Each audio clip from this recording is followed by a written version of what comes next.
सहनाववतु सहनौ भुनक्तु सह वीर्यं तत्करवावहै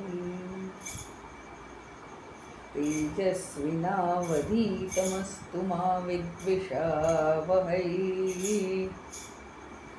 ॐ शान्ति शान्ति शान्तिः।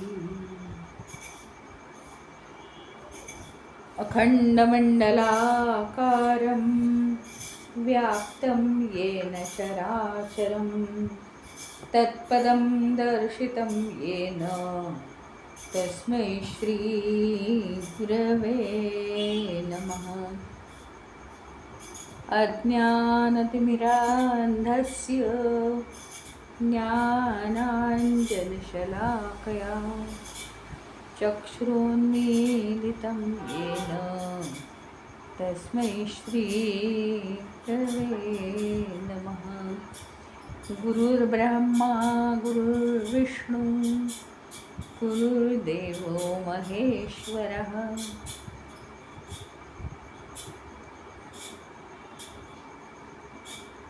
गुरुरेव परं ब्रह्म तस्मै श्रीगुरवे नमः।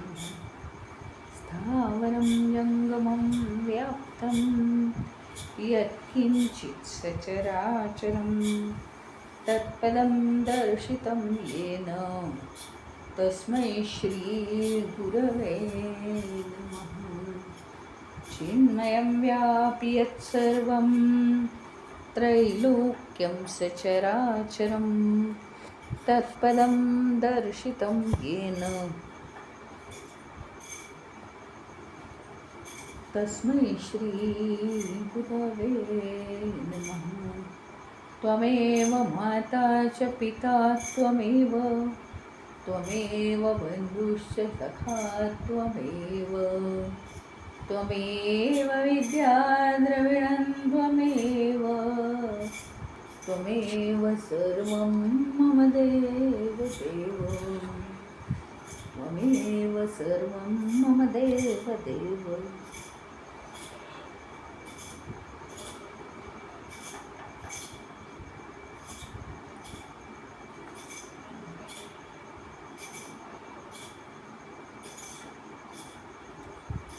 आतापर्यंत आपण सगळ्या व्याख्या बघितल्या, मुमुक्षुत्वापर्यंत व्याख्या बघितल्या आपण, आणि त्याच्यानंतर असं पाहिलं, उक्त साधनयुक्तेन विचार पुरुषेण हि कर्तव्यो ज्ञानसिद्ध्यर्थम आत्मनः शुभमिच्छता। म्हणजे साधनेसाठी उपयुक्त असे हे जे गुण आहेत,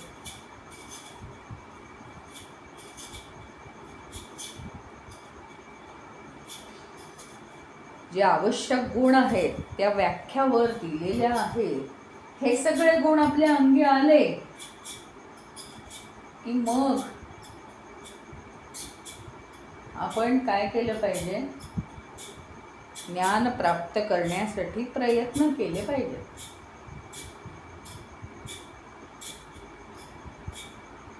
म्हणजे गुण शेवटी कशासाठी आपण आणणार आहोत हे विसरून जायला नको।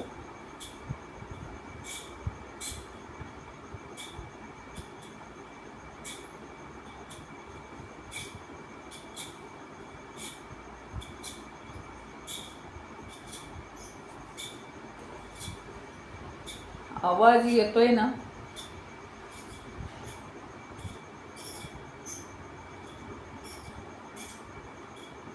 मला तुमचे आवाज येत नाही आहेत. मी एकदा बाहेर जाऊन येते. अजिबात आवाज येत नाहीत मला तुमचे. ऑडिओ तुमचा ओपन होताना दिसतोय फक्त मला. मी एकदा बाहेर जाते, मला आवाजच येत नाही कोणाचाच. आणि परत जॉईन होते.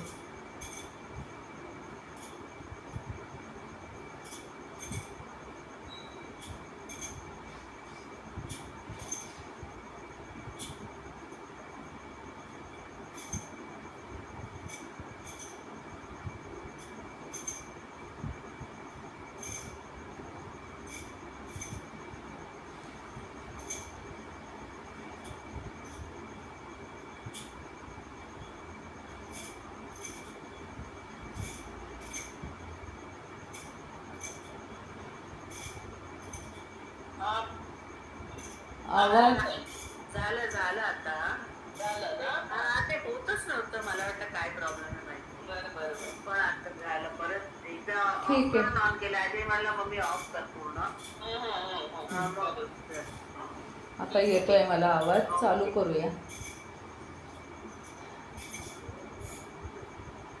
नोत्पद्यते विना ज्ञानं विचारेणान्य साधनैः यथा पदार्थभानं हि प्रकाशेन विना क्वचित.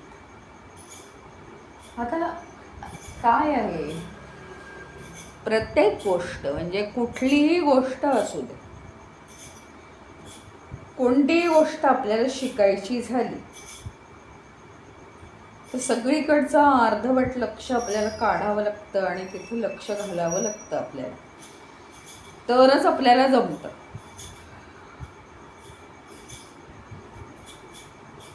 पहिली गोष्ट म्हणजे नवीन गोष्ट शिकण्यासाठी, नवीन एखादं काहीही शिकण्यासाठी आपल्याला वेळ द्यावा लागतो. आम्हाला वेळ नाही म्हणून चालत नाही, वेळ द्यावा लागतो आम्हाला. त्याच्यानंतर त्याच्यावर फोकस करण्यासाठी देहाने सुद्धा आम्हाला इतर गोष्टींपासून दूर जावं लागतं. म्हणजे देहाने दूर जायचं म्हणजे काय, सगळ्या गोष्टी करत असताना त्या सोडून द्यायच्या आणि जी गोष्ट शिकायची आहे ते करायचं, प्रत्यक्षात करून पाहायचं.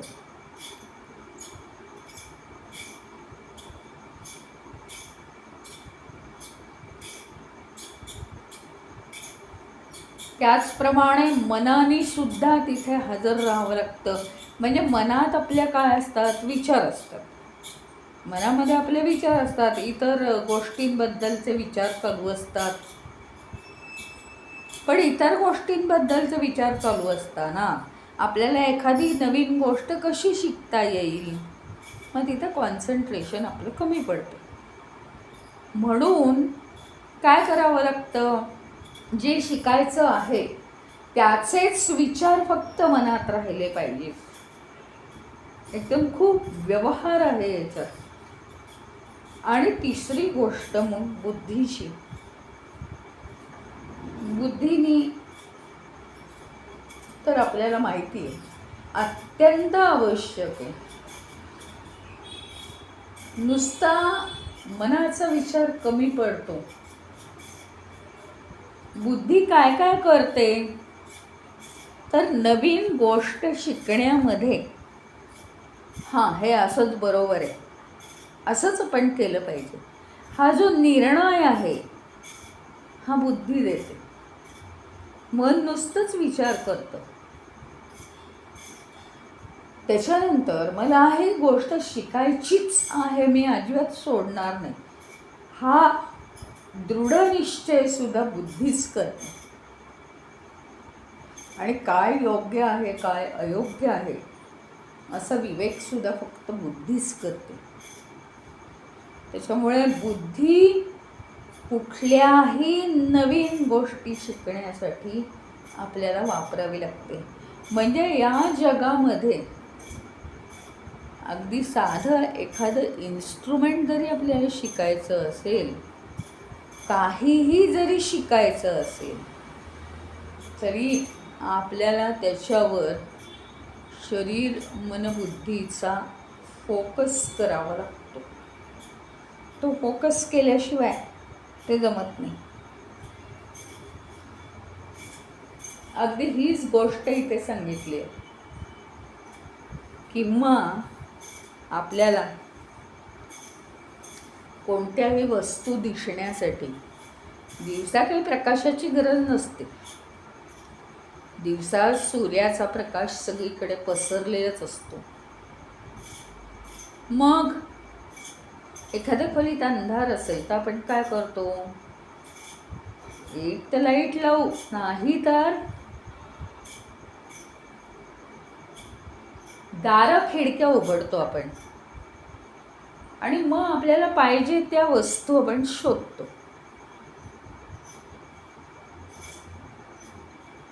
ह्याचा अर्थ काय? प्रत्येक गोष्ट आपल्याला माहिती होण्यासाठी किंवा ती गोष्ट आपल्याला दिसण्यासाठी आपण ती प्रकाशात आणतो किंवा आपण त्याच्यावर फोकस करतो. इतका साधी गोष्ट जरी आपल्याला माहिती आहे तरी सुद्धा एक इतकी गंमत आहे मायेची की आम्ही स्वतः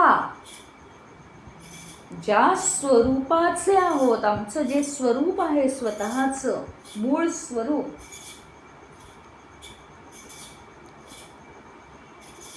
ते आमचं आम्हाला माहिती नाहीये.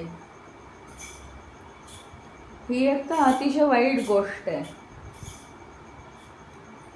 मग ते स्वरूप स्वतःचं बरं का, दुसऱ्याचं नाही. ते स्वतःचं स्वरूप माहिती करून घेण्यासाठी इतर व्यवहाराप्रमाणे आम्हाला देह मन बुद्धीचा फोकस त्याच्यावर करायला पाहिजे. याचाच अर्थ काय आहे माहिती का? देहाने तिथे आपण बसलं पाहिजे. म्हणजे काय? ज्याप्रमाणे आपण श्रवण करण्यासाठी 1 तास बसतो,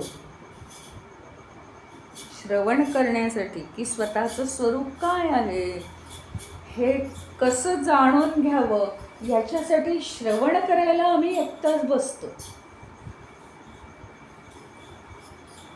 मनानं तर दिवसभर करायला सांगितलंय.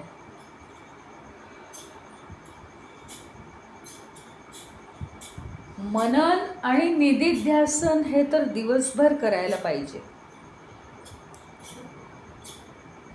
सतत त्याच्यावर फोकस पाडून एक्झॅक्टली ते काय आहे याचा शोध घ्यायला पाहिजे. आणि मग ते तर इतकं सूक्ष्म आहे,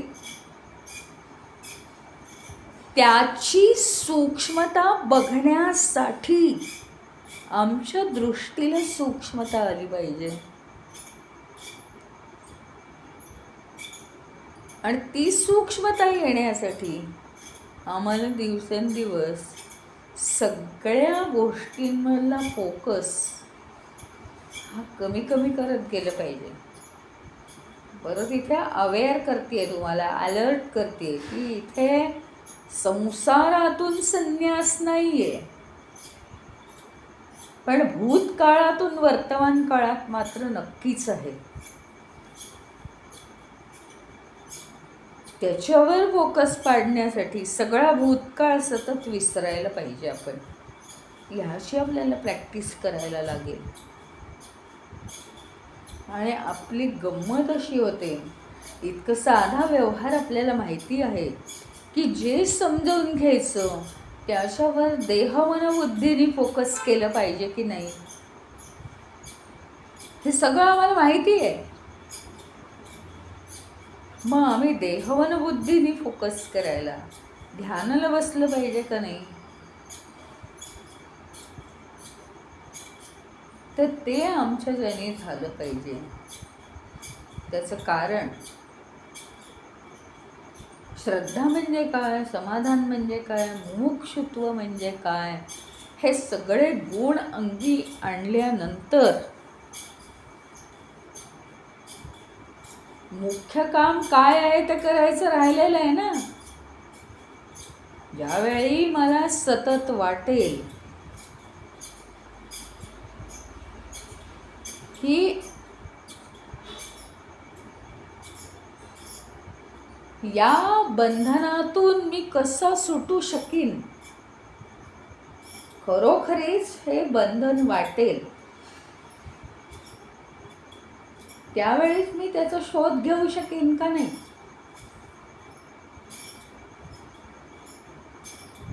मग हे जेव्हा फोर्सफुली आम्हाला वाटेल तेव्हा शोध घेणं पण आवश्यक आहे.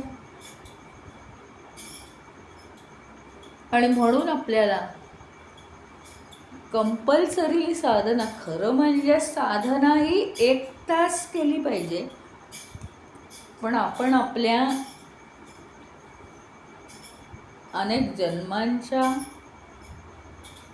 सवयीनुसार आपण 1 तास साधना नाही करू शकणार.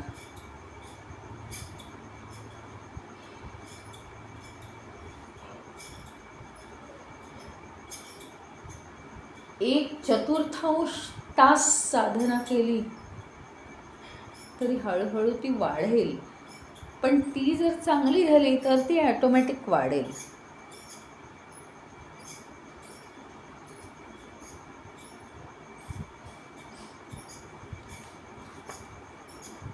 आणि म्हणून एक प्रिन्सिपल आपण ठेवणं आवश्यक आहे. कुठल्याही वस्तूंचा शोध घेण्यासाठी जसं आपल्याला त्याच्यावर फोकस करावं लागतं, तसं आपलं स्वतःचं स्वरूप हे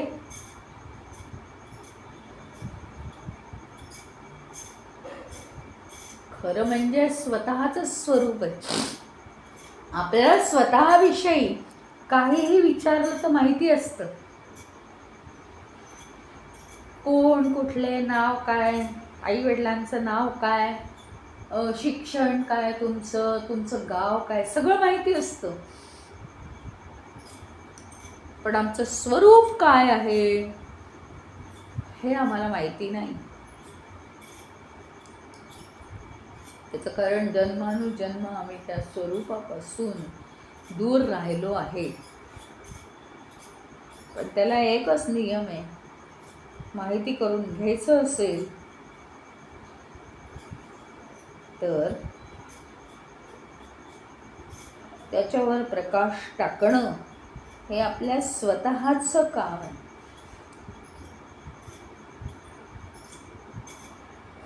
आपण असं म्हणत बसत नाही, अहो मला ना हे येतच नाही, अहो मला ना हे येतच नाही. येणारे जाणारे पुष्कळ काय काय शिकवून जातात, पण प्रत्यक्षात आपण जोपर्यंत ते करत नाही तोपर्यंत ते येईल कसं. आणि नुसतं म्हणून येणार आहे का, तर नाही. स्वतः त्याच्यावर प्रकाश टाकणं आवश्यक आहे.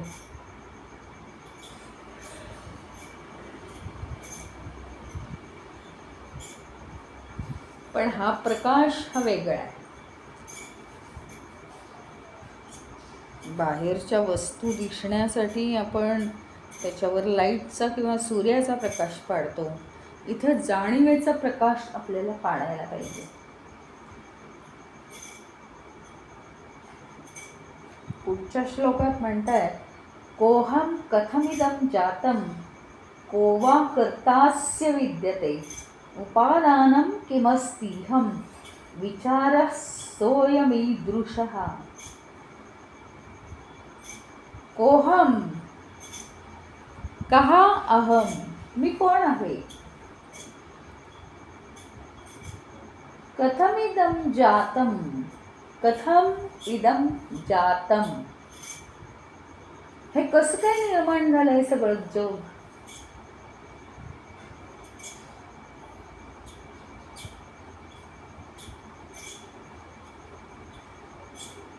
को वा कर्तास्य विद्यते, याचा निर्माण करता कोण आहे?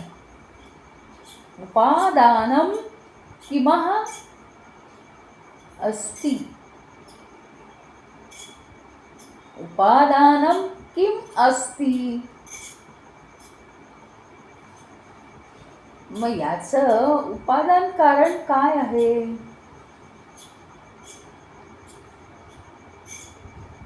विचारसः अयम ईदृशः. अशा पद्धतीने हा विचार केला पाहिजे आपण.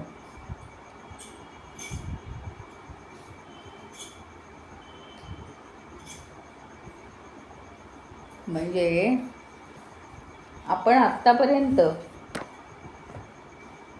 पुष्कळ साधना केली.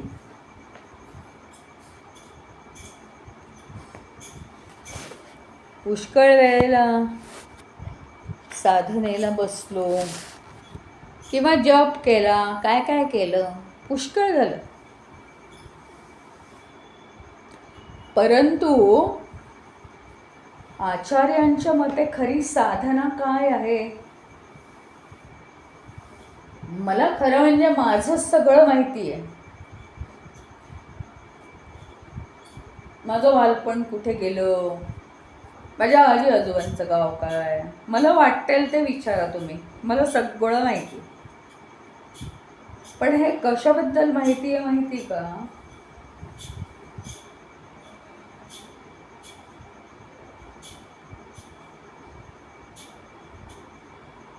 हे माहिती आहे माझ्या देहाबद्दल. माझा जन्म कोणत्या गावचा,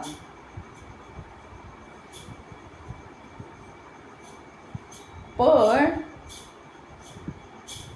जे माझं मूळ स्वरूप आहे ते आधी मलाच माहिती नाही, तर तुम्हाला काय सांगू माझ्या मूळ स्वरूपाबद्दल. आणि म्हणून त्याची साधना. आता त्यांनी पहिल्या श्लोकामध्ये काय सांगितलं? आपण त्या गोष्टीवर फोकस करण्यासाठी बसलं पाहिजे वेळ काढून. मग त्यामध्ये ती साधना कोणती करावी, कोणत्या विचारांचा फोकस त्याच्यावर दिला पाहिजे. खरंच मी कोण आहे? मग मी कोण आहे म्हणजे हो मी डॉक्टर आहे, मी इंजिनियर आहे, मी शास्त्रज्ञ, असं नाही आहे. मी कोण आहे म्हणजे शारीरिकरित्या मी कोण आहे हे नाही,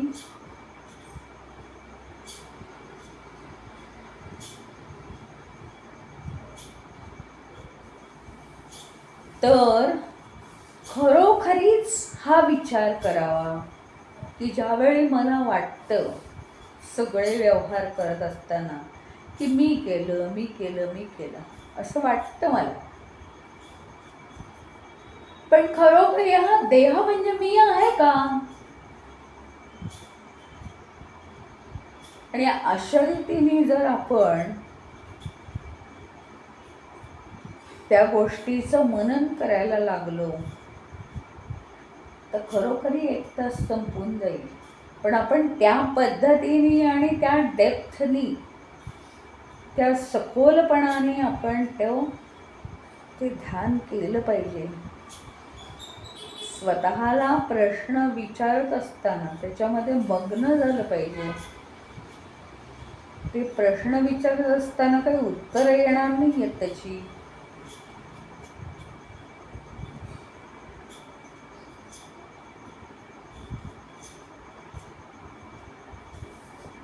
आपलं ध्यान जास्तीत जास्त सखोल होण्यासाठी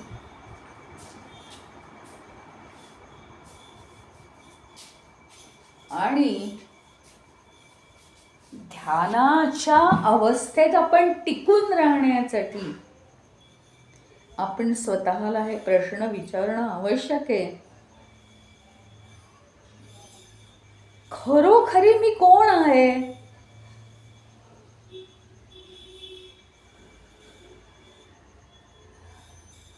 ज्याला वाटतं की मला दुःख होतं तो मी आहे का?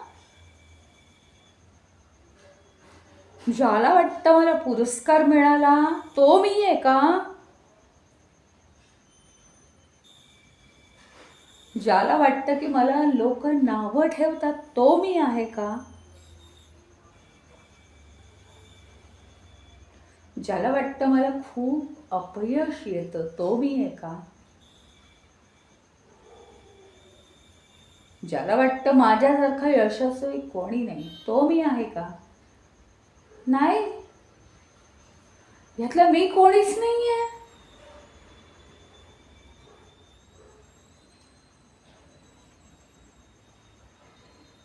त्याचं कारण शास्त्रीय दृष्ट्या आपण सगळं शिकलेलो आहोत आता ना.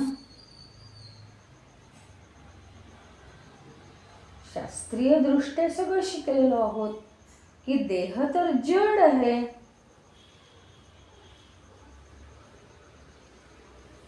मग देह तर काहीच करू शकत नाही ना.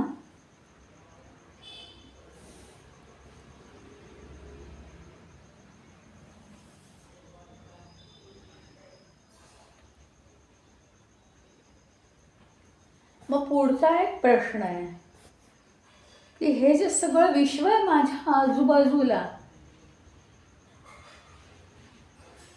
हे कोणी निर्माण केलंय? दिसतोय का? कोणी शास्त्रज्ञ दिसतोय का तुम्हाला? या जगात ईश्वर नाही असं माना. ईश्वर म्हणजे निर्गुण निराकार ईश्वर नाहीये असं माना तुम्ही.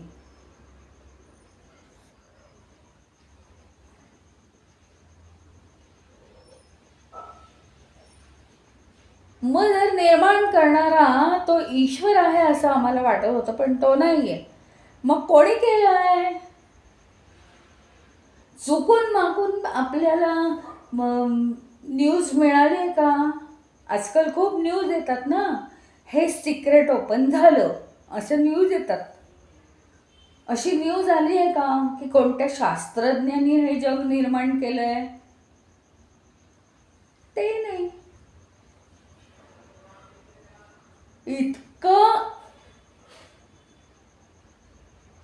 नगण्य म्हणजे काय आहे माहिती का? कितीही आपण विचार केला आपल्या विचारांच्या क्षेत्रात बसत नाही.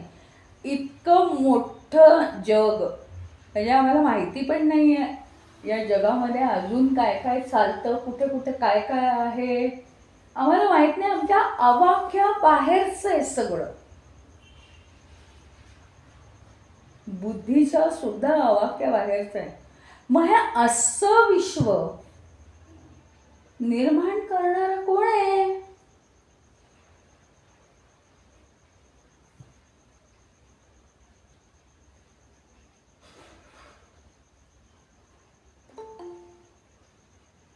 मी कोण आहे?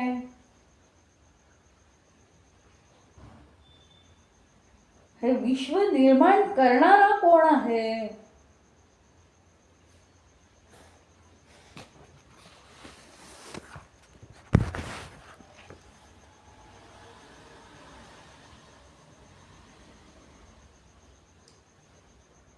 आणि जो निर्माण करणारा आहे एक कुठलीही एक गोष्ट घ्या तर ती गोष्ट कशापासून तरी बनवतात ना. आपल्याला हाच अनुभव आहे. अरे वस्तू बनवायला काय मटेरियल लागतं की नाही?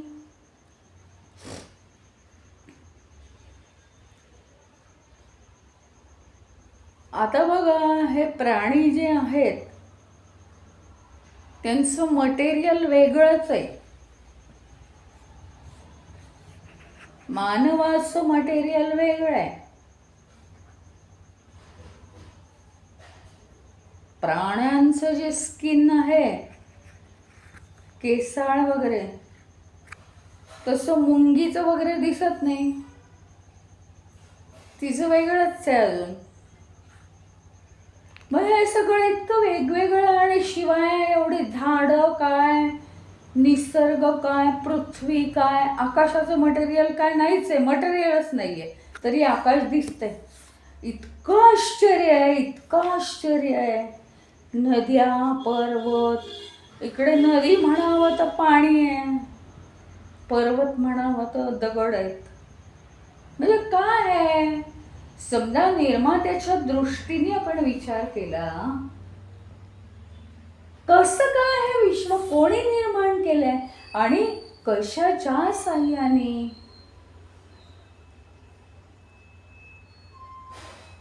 कशाच्या साह्याने निर्माण केलंय? अरे ग्लास, कप हे काचेचे बनवतात, फर्निचर हे लाकडापासून बनवतात, ते ठीक आहे हो, पण हे लाकूड, ही काच, हे सजीवांचा स्किन, सजीवांचा मेंदू, हे सगळं वेगवेगळं आहे ना. सगळं वेगवेगळं म्हणजे सगळं वेगवेगळं दिसतंय आपल्याला, आपली दृष्टी भिन्न बघणारी आहे. पण मग ते कशापासून, म्हणजे त्याचं उपादान कारण काय आहे? उपादान कारण म्हणजे ज्या वस्तूपासून ते बनलेलं आहे ती काय आहे वस्तू?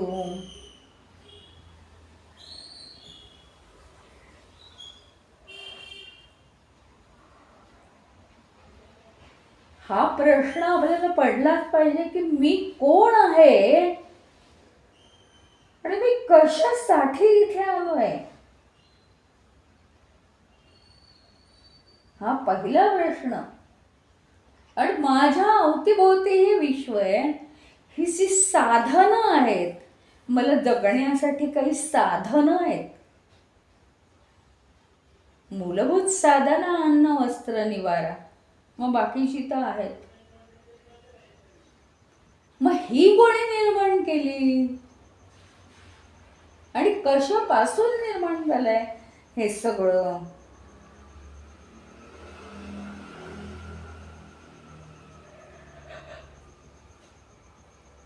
म्हणजे एक वस्तू बनायसाठी उपादान कारण लागतं, निमित्त कारण लागतं, साधन कारण लागतं, नाही का?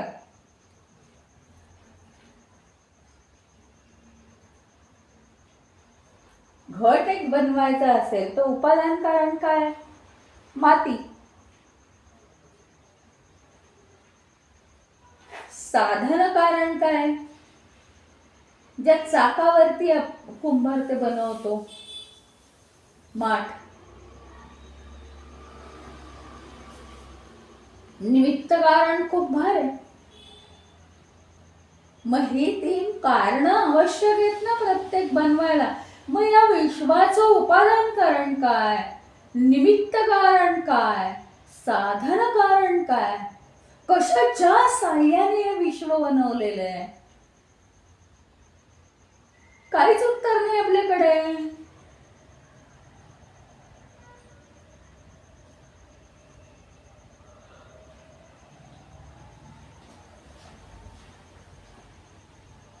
आयती उत्तर नको आहेत, हा शोध घ्यायला पाहिजे आपण.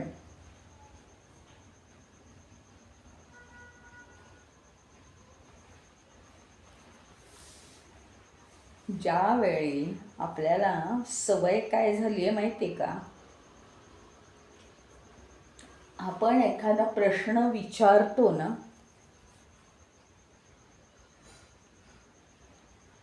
हे चूक आहे की बरोबर आहे सांगा, असं विचारतो आपण.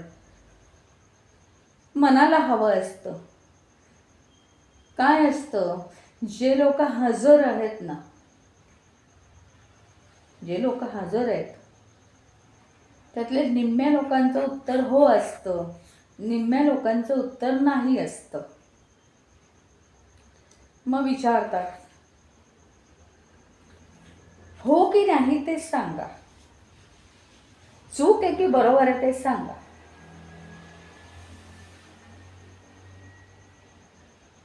म्हणजे मनाला आपल्या काहीतरी एक ठोस असं आन्सर हवं असतं, उत्तर हवं असतं.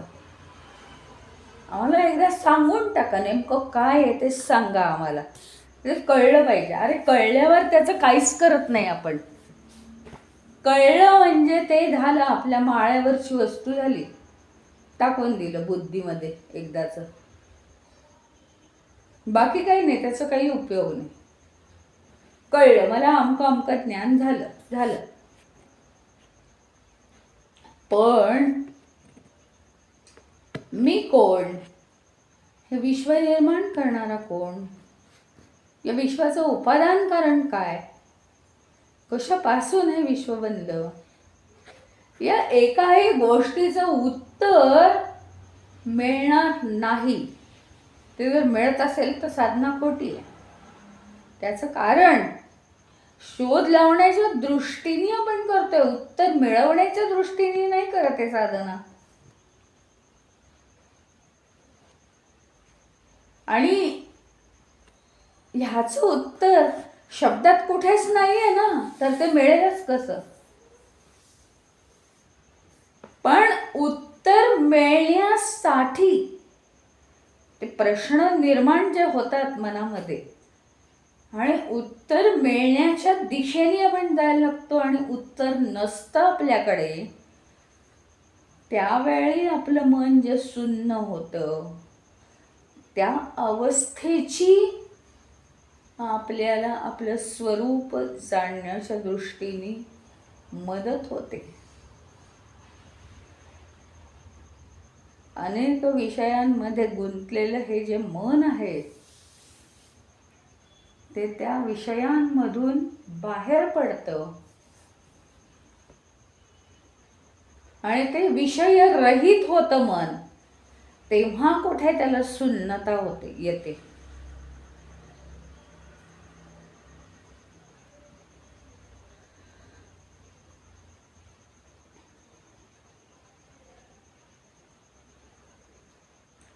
उत्तरं मिळाली की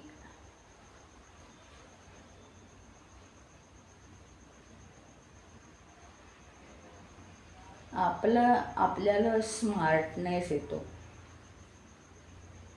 आपल्याला अहंकार निर्माण होतो.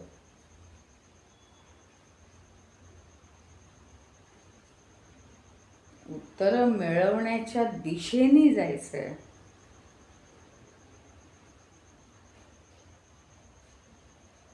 पण खरी त्याची उत्तरं नाहीच आहेत आपल्याकडे. नुसतं शोध आहे, ज्या दृष्टीमध्ये नुसता शोध आहे, तिथे काहीतरी अनुभवाची खात्री आहे.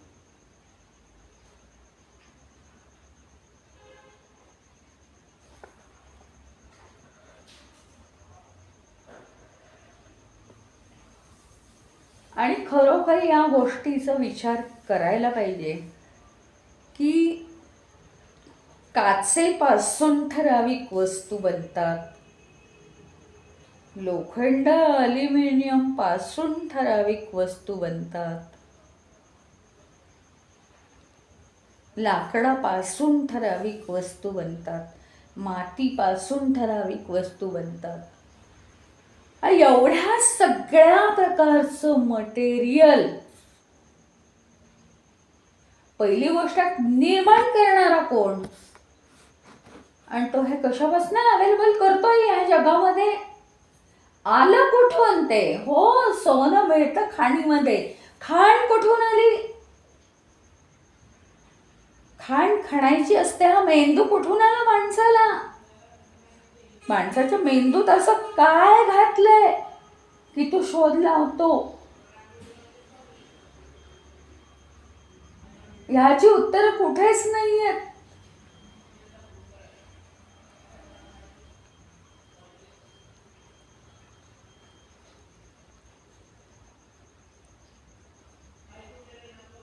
साधं मी कोण, अवे कोण आहे,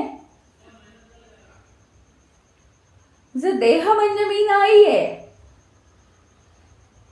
तर त्या देहाने मी कर्म करतो आहे, ज्या देहाच्या साह्याने मी कर्म करतोय, तो कोण आहे मग?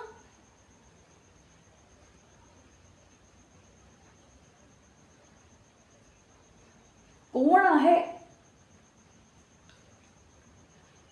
आणि मी म्हणजे फक्त कर्म करण्यासाठी आहे का? मी जर देह नाही, देहाला कर्म जोडलेली आहेत. देहाशिवाय कर्मच करू शकत नाही आपण.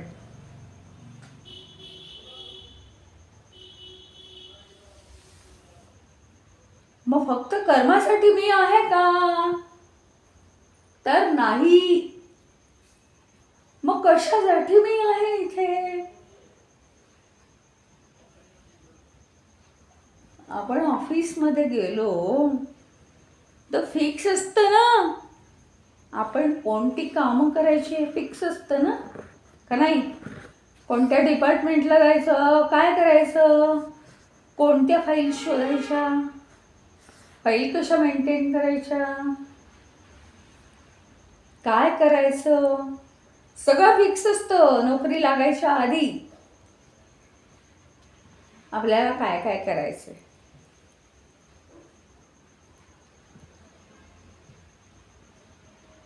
तसं या देहातून जन्म घेण्याच्या आधी सगळं फिक्स आहे.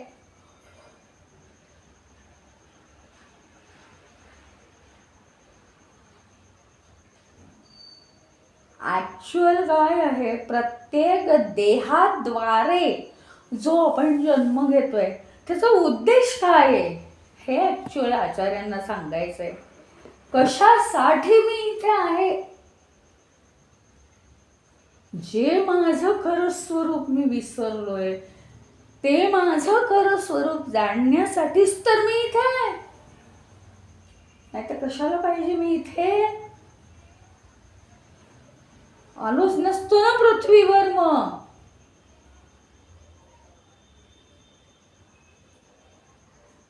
काय आहे माहिती का, माझं खरं स्वरूप जाणण्यासाठी मी इथे आलोय, पण त्याचं साधन कर्म आहे. म्हणजे रस्त्यामध्ये मला त्या पर्वतावर जायचंय, तिकडच्या पलीकडच्या पर्वतावर जायचंय, लांब दिसतोय ना तो, आणि मध्ये समुद्र आहे. कोणत्याही का मार्गाने होईना मला समुद्र पार करायचा आहे, मग पर्वतावर जायचंय. ह्याचा अर्थच माझ्या वासना, माझी कर्म यांचा समुद्र मोठा आहे, पण केवळ ते नाहीये.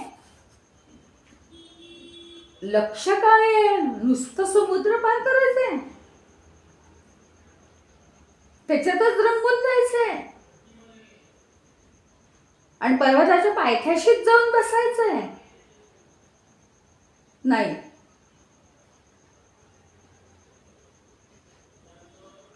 पर्वताचं शिखर गाठायचंय. कर्मांचा समुद्र आहे, माहितीये मला, मोठा आहे तो समुद्र. कर्म तर पार पाडली पाहिजेत, पण नुसतीच कर्म नाही करायची आहेत. लक्ष तिथे पाहिजे, तिथे पोहोचायचंय. आता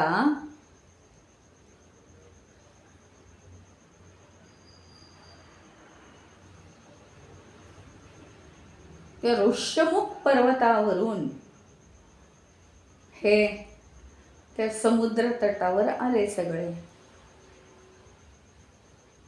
आणि तिकडे पलीकडे लंकेत सीता,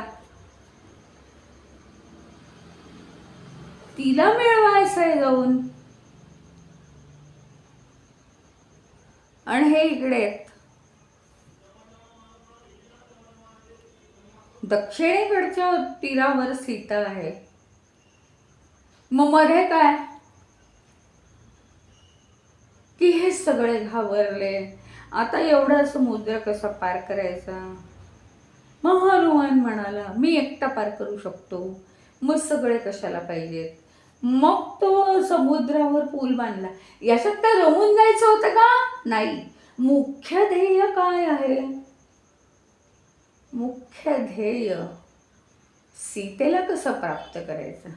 मग तो रावण किती शूर आहे, आता त्याला मी दाखवतोच. हे नव्हतं, याच्यात नव्हतं रमायचं, या सगळ्यात रमायचंच नाहीये. मग इथे कोणाची वैर आहे, इथे कोणाशी मैत्री करायची आहे, आणि हा किती छान आहे, तो किती वाईट आहे, त्याचा बदला मी घेतो, ह्याच्यात नाही रमायचं आहे आपल्याला. ते जे करायचं ते करा, पण मुख्य ध्येय काय आहे याचा विचार केला पाहिजे. काय असतं माहिती आहे का, एक अतिशय गंभीर गोष्ट आहे,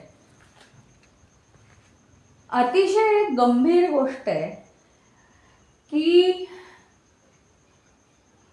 तसं खरं म्हणजे ना, ज्याप्रमाणे नेहमी असा एक विचार मनात येतो की आपल्याला आहे ना 24 तास पुरत नाही आहेत, 48 तासाचा दिवस हवा होता. तसा रीतीने विचार केला ना तर अक्षरशः आपल्याला समज नीट येण्यासाठी 100 वर्षाचं आयुष्य फार कमी आहे. फार गंभीर गोष्ट आहे. लहानपणी पूर्वीप्रमाणे, पूर्वी गुरुकुल होतं, तर हा जो स्वतःच्या स्वरूपाचा विषय तो लहानपणी रुजवला जात नाही आपल्याकडे. दुसरी गोष्ट म्हणजे त्याच्यासाठी आपण ते समजायला फारच लहान असतो. ती पद्धत जर पूर्वापार चालत आली असती तरी सुद्धा ते जमलं असतं. त्याच्यानंतर आयुष्य लाईनला लावायची गोष्ट चालते, तरुण वय येतं, मग नोकरीमध्ये पैशामध्ये स्थिरस्थावर झालो की पुढे संसार सुरू होतो. ही आपली पद्धत आहे ना. आणि वय तरुण असतं, संसार नवीन असतो, उत्साह भरपूर असतो, यशाची शिखरं गाठायची असतात, आणि मनुष्य म्हणतो मग आता या वयात हेच केलं पाहिजे ना, आता जपाच्या माळा ओढून कसं चालेल. रिलॅक्स जीवन येतं ते रिटायरमेंट नंतर. तेव्हा कर्म करून आपण दमलेलो असतो, म्हणून आपल्याला शारीरिक मानसिकरित्या आराम करायचा असतो. आणि गंभीर गोष्ट अशी आहे की 58-60 वर्षानंतर 5 वर्ष आराम करण्यात गेली की मग आपल्या लक्षात येतं की आपले हातपाय हालत नाही आहेत.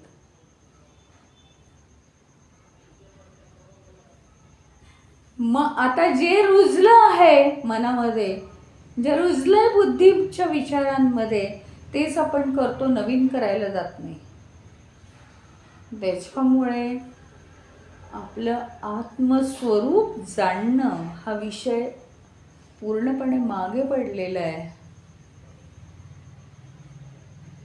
समुद्र कसा बसा ओलांडतो आपण, कधी कधी न ओलांडता तो ओलांडत असतानाचा जो प्रवास आहे त्याच्यातच रमून जातो. कधी कधी पर्वताच्या पायथ्याशीच बसून राहतो, पण पर्वतावर जायचं हेच विसरून जातो. नाहीतर कधी कधी हातपायच थकलेले असतात, म्हणून आपण पर्वताच्या पायथ्याशी राहून जातो. मग पुढच्या जन्मी बघू उरलेलं.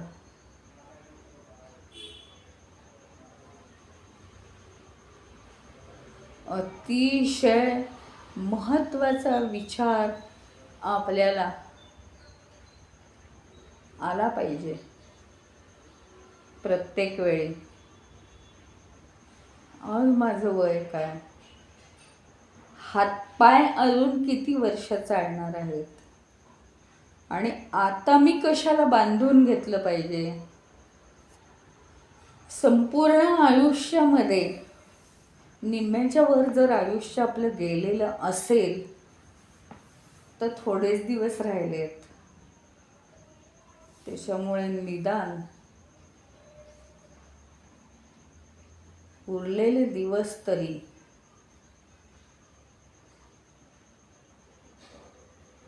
रेग्युलर साधना आपण केली पाहिजे. आपल्या आयुष्याची धडधाकट अशी 20-15 वर्ष राहिली असतील तर त्यातलं आपण काम फक्त 7 ते 10 वर्ष ध्यान करू शकणार आहे. पुढे बसवणार नाही, दिसणार नाही, ऐकू येणार नाही, काय काय होईल माहिती नाही.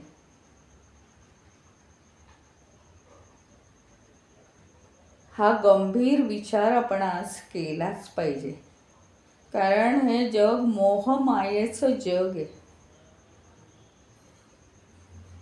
यातनं कधीच आपली सुटका नाही. म्हणजे एकदा का आपण बाह्य जगात बघायला लागलो की अंतर जगाचा विसरच पडतो आपल्याला. मायेची खासियत आहे ती.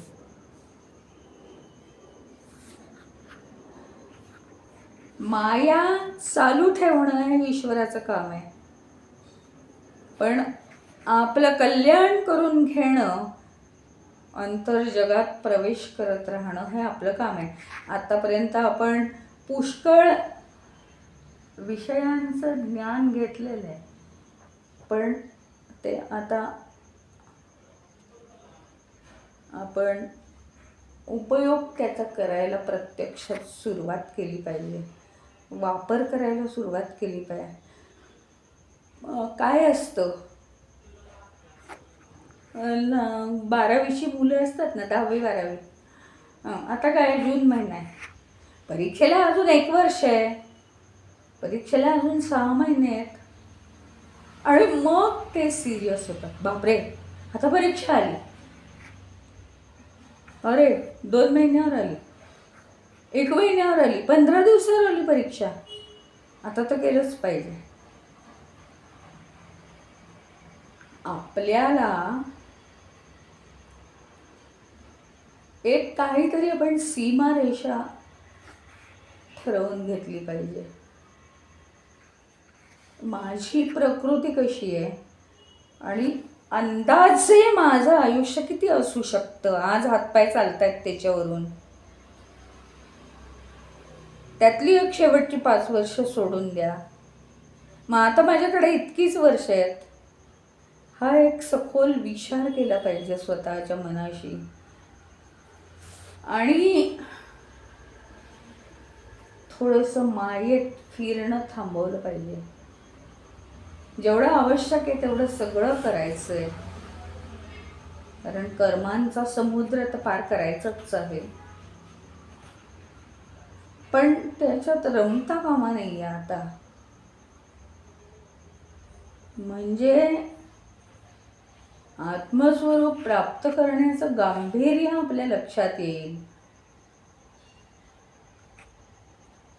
आणि मग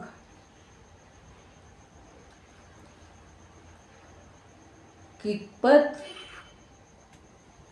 चढवलं जाईल तितका पर्वत चढून जाऊ ना आपण, पुढचं काम कमी होईल.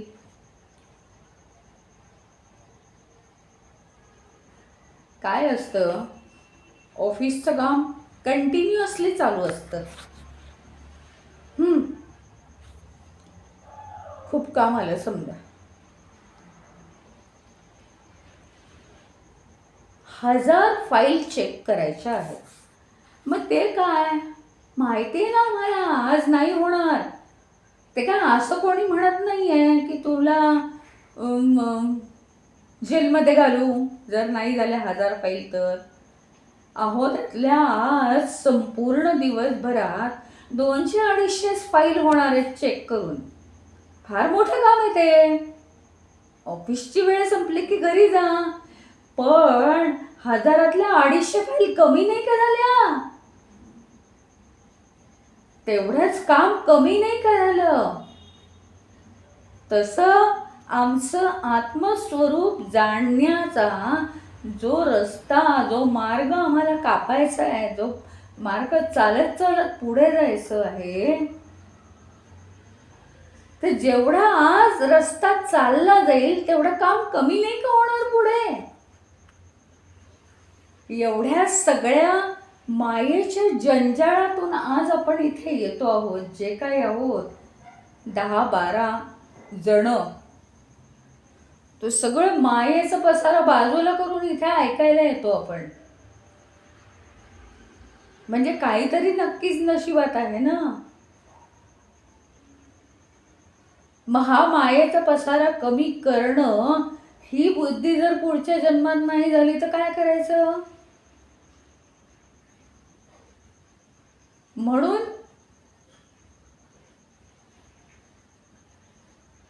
ते जास्तीत जास्त ती इच्छा प्रबळ व्हावी, स्ट्रॉंग व्हावी, याच्यासाठी रस्ता चालत चालत पुढे गेलं पाहिजे आपल्याला.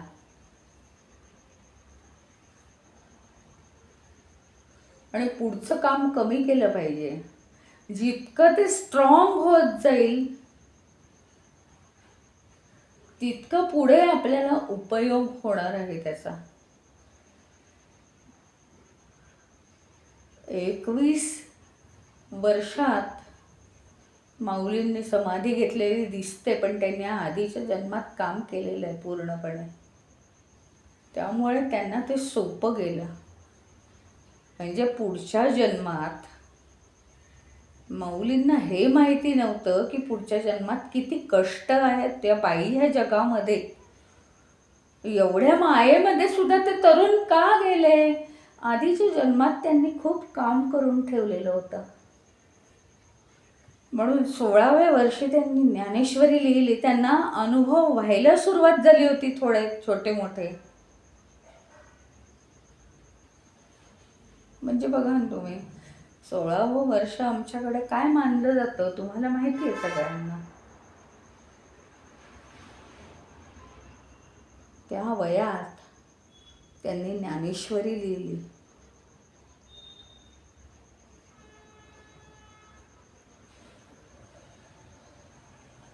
निदान पुढच्या जन्मी 16व्या वर्षात ज्ञानेश्वरी वाचण्याचं तरी आम्हाला भाग्य लाभलं तरी चालेल. एवढी तयारी आम्ही केली पाहिजे.